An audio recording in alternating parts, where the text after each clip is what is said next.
Sir मला हे सांगा, काल माजी राज्यमंत्री अर्जुन खोतकर यांनी एक गंभीर आरोप लावलेला आहे की जालन्याचं काँग्रेसचं नेतृत्व त्यांच्या भाजपबरोबर आहे. काय झालं, खोतकर साहेबांची अवस्था अशी झाली आता की मीडियामध्ये राहण्यासाठी त्यांना काही ना काही कोटेशन करावं लागतं. त्यांच्या मनामध्ये किती वाटत असेल की हात में कमल चालावं आणि कोणाला फायदा व्हावं, तर असं काहीही होणार नाही. या जालना लोकसभेमध्ये आत्ता जनतेचाच मिळणारा प्रतिसाद आणि असलेली आमच्या आमदार साहेबांविषयीची भावना ही नक्कीच यावेळेस हात आणि हातच चालणार आहे.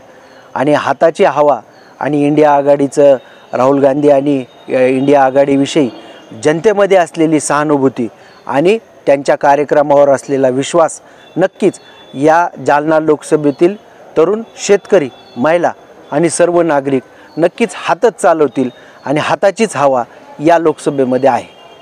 काय नाव आपलं? मी सत्संग मुंडे, सरचिटणीस, महाराष्ट्र प्रदेश काँग्रेस कमिटी.